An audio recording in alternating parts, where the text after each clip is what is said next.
Well, welcome to, and I want to greet you and thank you for watching another edition of the Mayor Dan Paletko Show.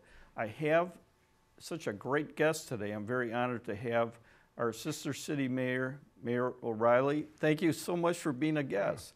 And it's indeed always a pleasure to have him because besides the fact that we're both mayors, we're good friends. And so what we tried to do in the past when we've had this is just like you and I sitting in our living rooms talking. And so thank you so much, Mayor. And the residents of Dearborn are really blessed to have somebody like yourself. I always admire how your future thinking and how you brought the city of Dearborn in just a greater community than it was. And so having a neighbor and a mayor like yourself, it's just great to be working with you. Well, and the feeling is mutual. I mean, I really think, you know, we have great cities and continue to work together. I know we can continue to be places that people want to live, work, and recreate. And, you know, we can give them first-class service, which is, of course, our mutual ambition. Right. And because the communities are so close, geographically, when we go to shop or churches or mosque or what have you, we're in each other's communities all the time. But you have a unique structure going up on Michigan Avenue as you kind of pass the Fairlane complex. What is that all about? Well, yeah, the new train station is really exciting. We were able to get some ARA money. We've been planning to move the train station. It was, you know, the Henry Ford Museum, Greenfield Village, is such a tourist attraction. And unfortunately, the train station behind our police station was a little far off the path for really utilization. And for many, many years, a lot of people don't know this, but the museum could actually have people board or deboard off of Amtrak on special occasions, or they do something special, but it really wasn't set up. There was a capacity. So we'd been talking for some time about, wouldn't it be great if we had a train station that people could go right into Greenfield Village, Henry Ford Museum, just deboard, go right in, and so on. And so when there was competitive money out, we had a conceptual design, and as you remember, those were called shovel-ready. Right. Well, now I think they took a loose term, but we had a pretty good developed idea. So we finished the idea and submitted it, and we were given the grant to build it. So this will be a unique train station because they'll be boarding. There'll be platforms on either side of the rail tracks, and there'll be you'll go up a raised group, go over the rail, and then come down, so that Greenfield Village is going to be the entrance point, but you can also walk through there to get to the museum right from the train, and it'll be a shortcut. I mean, they're developing; they've already got it well developed, and and then they're reorganizing stuff on their side, and actually it's going to be beautiful. They've had some water retention things there, but they were back of the house, so they weren't really landscaped. Now they're going to have a beautiful pond, and it's landscaped. It's going to be a really nice addition to you know, how people access, you know, our cities, and of course access this, you know, the biggest tourist attraction in Michigan. So. But if I live in Dearborn or Dearborn Heights and I worked either in downtown Detroit or in Ann Arbor, I would be able to utilize this train for... Yeah, that's what's really interesting. I mean, Amtrak will continue to operate the Amtrak services, so that's still going to be in place. But in addition to that, in 2015, we're going to launch a commuter rail system along that same rail line. And that would go from Ann Arbor. It would have a stop in Ypsilanti. It would have a stop for the airport. They're going to establish a shuttle-based stop for the airport. Then it would be Dearborn and then Detroit. Now, a couple of real interesting things about that is, by the time we do the transit for Detroit, right now the only Detroit station is up by the boulevard in Woodward. Okay. Well, they're doing that line, that surface rail line that's going to be going all the way from downtown Detroit, coming up Woodward. It ends there. So literally, when we get this in place, you'll be able to take the train, go down. You'll just transfer right there, but it'll be an easy transfer onto the existing. It'll be like the old trolleys in a way, and then you'll have 8 stops all the way down. So you'll have a couple stops in Midtown, and then the rest of the stops are in downtown. So basically, not a lot of stops. It'll be a pretty quick little trip. But the other major thing that changed actually after we began to even build get our station going, was that the federal government also gave the state of Michigan money to purchase the rail line from Norfolk Southern. And the reason that was done is that they want to go to high-speed rail between Detroit and Chicago. Well, that's the reality now. They're doing it, they're upgrading it. So that is really amazing, because I know I've taken the train to Chicago many times, people do, and it's nice if you have some leisure time. But it's generally 6 hours or more with the sidings. All of that will disappear.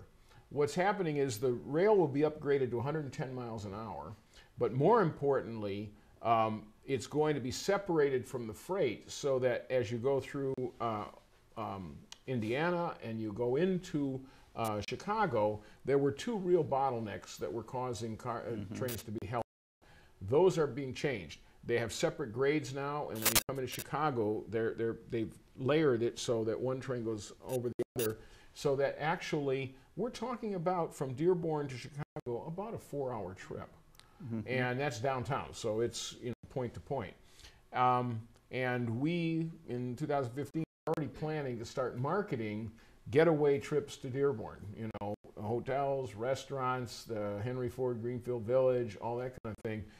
We see a market only because of the price points. I mean, we can undercut downtown Chicago by a good margin, and we can shuttle them down to casinos and sporting events and other venues. So we really see ourselves being able to use that high-speed rail as a marketing tool, because right now most of the people go from Michigan over to Chicago, but not many people from Chicago are coming to Michigan, and we hope we can turn that around.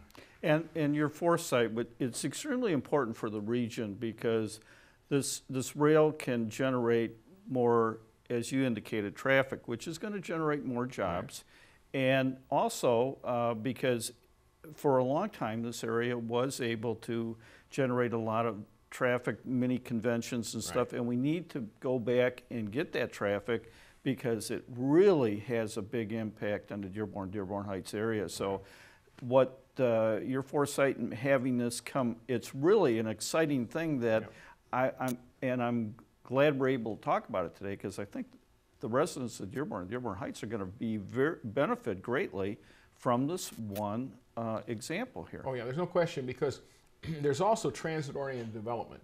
Now, in the first rollout, right now they're projecting 4 round trips in addition to Amtrak, and then of course if that works out, they'll go to more intensity.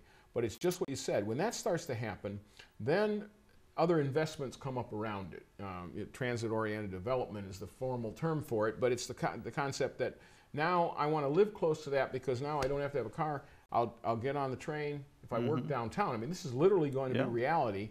You get on the train in West Dearborn and you go right downtown to your job and come back on that same train. And the number of stops would be the 8 stops on the surface rail and 1 more. I mean, so it's not like you're waiting. It's not like this, you're stopping, starting. It's really going to be quite effective. So that's going to be great. But also for people who just want to go down for leisure. They want to go downtown or midtown and go to events or go to restaurants, whatever. It's going to be an easy thing. And the parking issue, you're paying $15, $20 to park at a lot down there, and then you have to get in early and get out when you can get out. Here you'd have an alternative way. So that's going to really enhance the attractiveness of our area, the hotels in our area, everything. And so I think we're looking for that kind of thing. We had Michigan State University did a process where they did a sort of visioning on what might happen with transit-oriented development around the station, within radius of the station. And we got a lot of community input. People participated in it, and we saw a lot of great opportunities, great things that we think can come from it. Another area that I see going in the future, and I want to congratulate you on. I think you reached an agreement with the city of Melvindale on fire services, and we're in discussion with our neighbor Garden City. And when you look back, and we've done things together, I'm utilizing your IT department, and that's going very well. We brought library services, and you and I have both talked about that. Rather than be duplicating, it only makes good sense to utilize jointly in whatever way we can for the betterment of both of our residents. And when I've looked back and being on the campaign stump, if you will, and people will say, well, more efficiency, and we've reached an efficiency in a lot of our departments that there's only like 2 or 3 people in them, that I always see, and I think you would agree, that the future is by having the communities work together in joint way, and that's really where the savings are. They're not so much internally within departments, because those savings have already been obtained to a large degree. But I wanted to congratulate you, and the Melvindale is going real well. Oh, it's going very well. But and you hit really the key theme here is that you know, the federal government shut down. Admittedly, there are people impacted, but for the most part, for everybody I'm talking to, they're going through day-to-day lives. It's not a huge impact. The state shuts down. Okay, you'll feel a little bit here and there. Still not the same thing. If your city shuts down, I don't care where you are, your city shuts down. First day, you're going to notice it. A couple days later, you're going to go, wow. I mean, it's the city services that are the day-to-day quality of life. And that's my point is, I'm not diminishing the value of state services. I'm not diminishing the value of federal services. But the truth is, for the average person, the quality of life on a day-to-day basis, on my ability to get things done, to be secure, all those things, are totally tied to the local. And so what we have to do is get people to not think about how to look at it parochially, like, well, we're us and they're them, but look at it as what's the quality of service. And that's the issue. And in Melvindale, it's a win-win. I mean, there's no question. We did the analysis. We actually, by adding their station to our service mix, we actually have better response time to certain parts of Dearborn that we didn't have. And they have better response time to some of theirs. And that's what people have to understand, because these are emotional issues. And the big challenge, you know, we aren't going to have the money we had to operate. I mean, that's a reality. So, and I'm not, you know, I'm saying I'd like that, but I'm not worried about it. But we have to then accept that we have to adapt how we deliver service, not the quality of service, just how we deliver service, to make it more reasonable. And the biggest thing is get rid of the overhead. Cut the overhead so you're getting down to the real service strategy. And that's going to be done collectively. And with Melvindale, it really did work out well. As we looked at it, they were at a point, they had a number of retirees, and they were holding the thing. And we had a few vacancies to fill, and we kind of held the line while we tried to work on, you know, you turn, I'm an attorney, you turn it over to the attorneys to solve, you know, they're billing by the hour. But basically, we got all the details worked out, and it's really a great plan. And everybody's getting along great. I mean, oh my God, both unions supported it, because this had to be done. This wasn't imposed on anybody. The unions were full partners. They agreed, worked through it, and you know, both councils. So this was something where we sat down, did the analysis, and said, this is good for both of us. And I think if we talk about, because this is one of the things that your viewers need to think about, as you talk about fire services, here's the thing that's important for people to remember. The fire suppression, fires, of course, have gone way down because of smoke detectors and because of things like sprinkler systems that we've imposed on people. The number of runs we're doing for actual firefighting is way down. But correspondingly, ambulance runs have gone up, you know, so that one reversed the other. We were at, it's sort of 80-20. We were at 80% fire runs about 25 years ago. Now we're at 80% ambulance. But the key is the response time. The two most important things when you call an ambulance is response time, and then the quality of service provided at the curbside. And you know, we're on both on ALS, which is the highest level. We're able to treat people. If when our people arrive at the curb, they are in contact with the emergency room physician. They describe the symptoms. They're well trained. The physician can tell them, start administering this or start administering that. We can mitigate strokes and heart attacks. We can decrease the time for recovery by that action, what we do then. And so time is the issue. Now, here's the problem.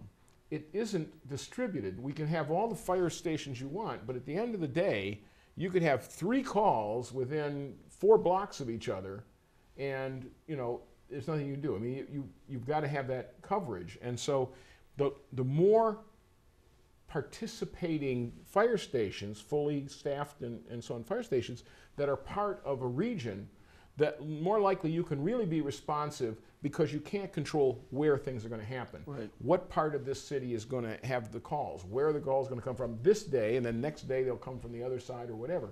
So that's the thing people have to understand. In fire and ambulance service, the calls are random. They come from wherever, and you respond from your fixed sites. So the more fixed sites that are aligned and evenly distributed, the better the quality of service. So what I'm saying is we have to look at it in that context of say it's not our border, the line that separates us, but what's the best service model?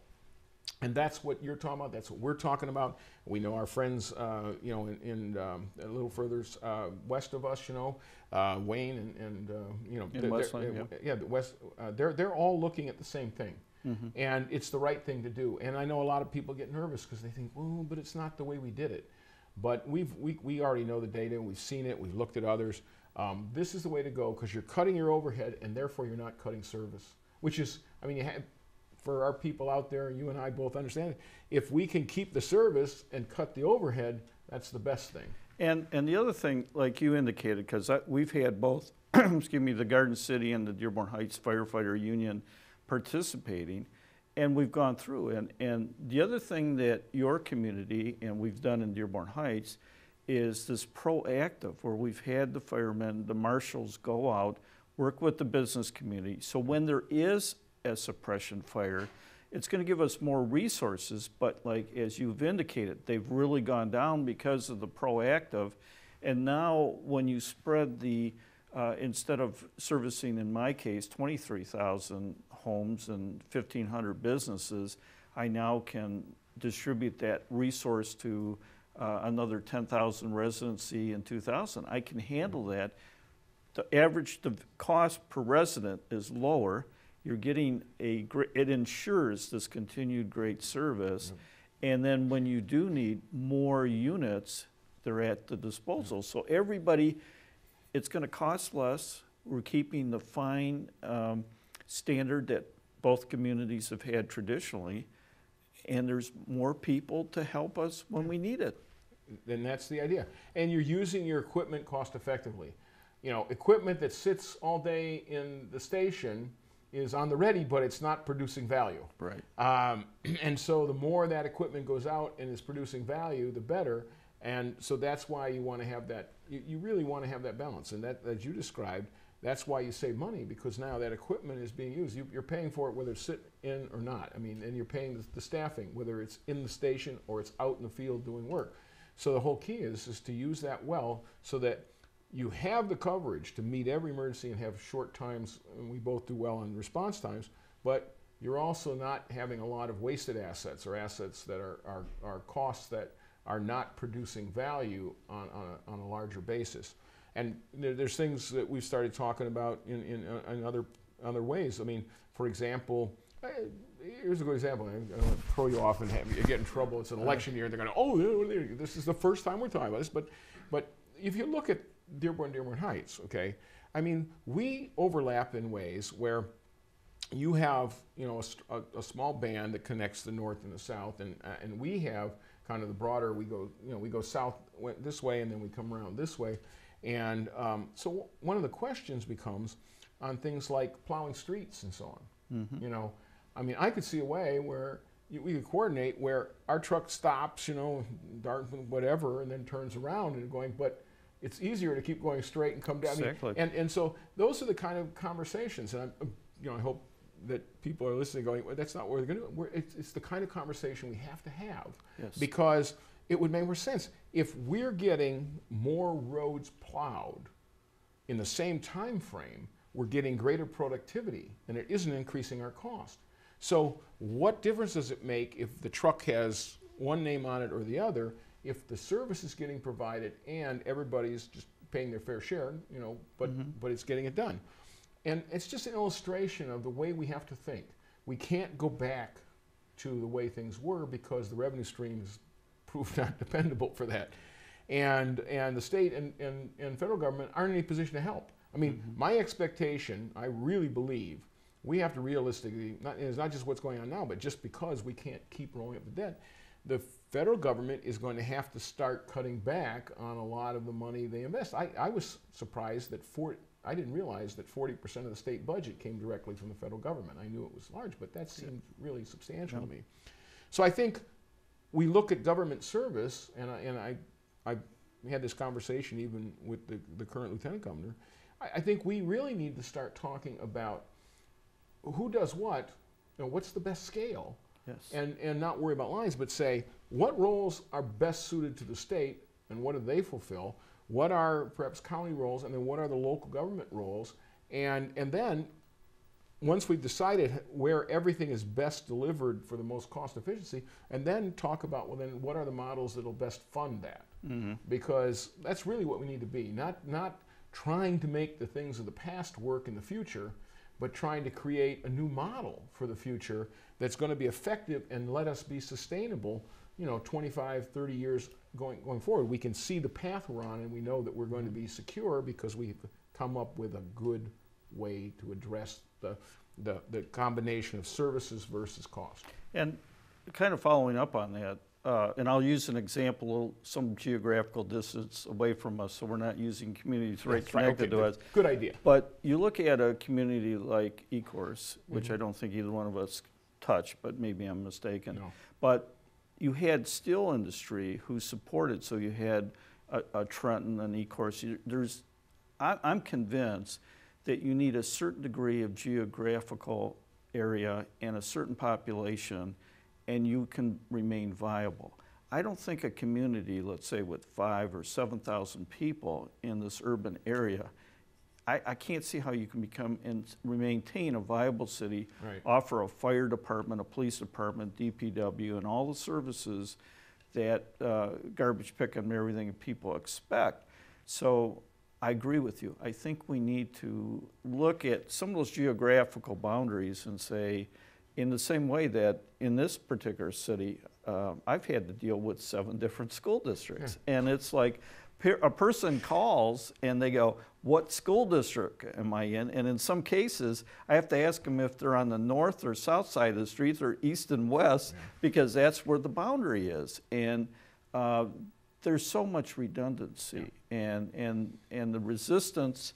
Everybody has a certain amount of emotional appeal for their particular high school. They might have graduated, in my case, it's 2 generations at Crestwood. So there's a certain degree, but at the same time, how many high schools, how many schools do you need? And what is the viable number? Because at the bottom end, at the end of the day, you want your kid to have a good quality education that if they decide to go vocational, they're ready. If they decide to go on for additional college, that they're ready and can compete. And those are issues that fundamentally we need to talk about as a state, as a community, and do it in a rational, logical pattern. Well, I'll give you an example, which is interesting. About, I think it was 6 years ago, there was a group of people who were assembled from China, who were sent over here for 9 months, and they were staying in Dearborn and working with University of Michigan Dearborn. And what they were trying to be is exposed to as much of how government operations and things worked here. But they had been selected from different parts of China, and there were about 28 of them, if I remember. But what they were here to do is learn everything they can, and to begin to focus how to work together. They all had identified positions, but they were going to go back and be responsible for running a city that was being built, okay? Not a city that existed already. The city they were going to, when they left to come here, there was nobody in it. I mean, they were still working on developing it, but they were coming together as a team to run the city. And I probably learned more from them than they learned from me. I wish I could be the opposite, but it was just interesting to see, because now, and this is the thing, we have to start thinking like this, even though we have to live with what's here. They're looking at a white paper design and saying, if we can build a city, what makes sense? So they're thinking about all those things, like how do we get people to and from work? How does the housing make the most efficient use in compared to where the jobs are? So they're strategically laying out cities on the basis of what really is the best for everyone to get where they are, to diminish wasted resources, you know, to make the most of assets. And I thought, wow, that's so novel. And here's the crazy thing. They were building a city of about, I think it was 5 to 6 million people. Okay. Wow. So that's considered a modest-sized city in China, which is another frightening thing. But it made me think. And so I started thinking about our area. I said, well, if you were going to redesign our area, let's say, you know, we didn't have the boundaries and we were going to take and redesign it, you know, would you have it look like it does today? I don't think anyone would. If they seriously analyzed and said, with the, like you said, a city of under 10,000 people or whatever, is that the way you'd set up a system? Because I give you an example with us in Melvindale, they had 17 officers, but they had a chief and deputy chief and so on. Well, so the administrative, and they needed it to function, but the problem is the administrators versus the actual persons on the front line was top heavy because you have no choice in that model. Right. And so, you know, it's just one illustration, but the key here is, how would we do it? And I'm just going to tell you, I started looking, I said, you know, to make it make sense for us, I would say you'd look at creating service delivery areas. And I would not even bother with changing city lines and city names. That to me just becomes more of a burden, and it creates a lot of emotional backlash, and it's not necessary.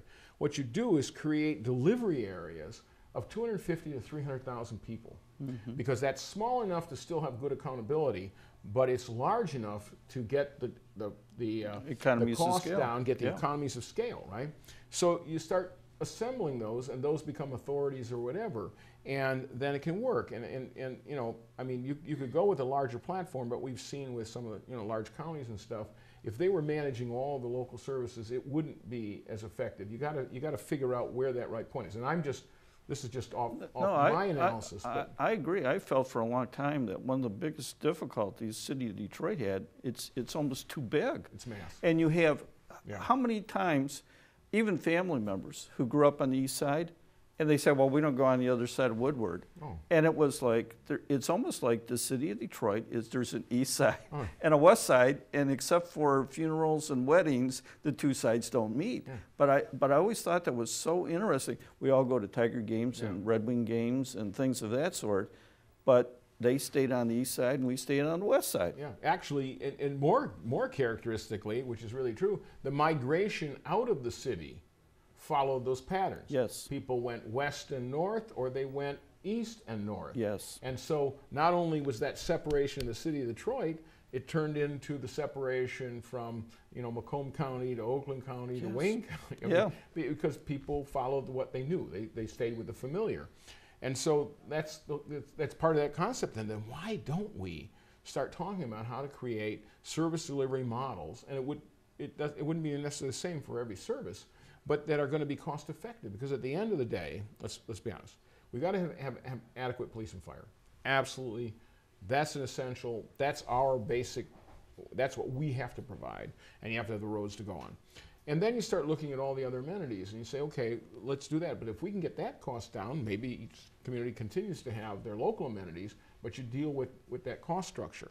Now I know, you know, this is scary stuff to people because it's not what they know, but if things aren't going to what we know anyway. I mean, the truth is, if anybody's paying attention, you and I have enough years behind us to know no matter what we thought might happen, one thing for sure is what used to be isn't anymore, and we've moved into something new. So the way to do it effectively is to have a vision for how would you do this. And really that's the conversation, because it really does make sense. Even if we didn't have the financial issues we have, it would still make more sense because you're taking money to do things, and if you can do them cheaper, then you don't have to take as much money. You know, and I'm not promising that taxes would necessarily be immediately cut, but the growth of taxes could certainly be restrained, which is one other element.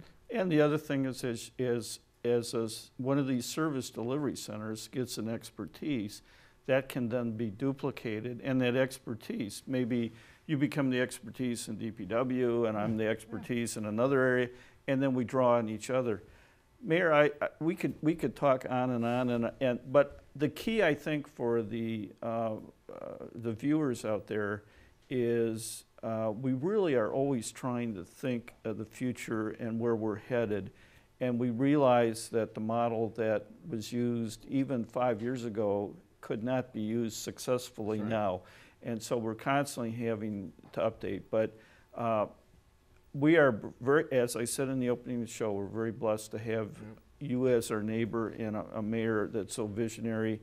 And it's always a pleasure to work with you. And I'm so fortunate to have had you as a guest today. And so thank you, my friend, and continued success as a neighbor. And you too. I mean, like I said, I have a great affinity for Dearborn Heights for a lot of reasons, but mostly because my wife was born and raised here and spent her whole, until I married her and took her to Dearborn. She'd always lived in Dearborn Heights, so so she's the best thing that ever happened to me. So I give your town credit for that. So, Okay, we'll take it. So that makes me very fond of Dearborn Heights. Okay, and with that, I want to thank all the viewers for watching another edition of the Mayor Dan Paletko Show. Thank you. I think it went well.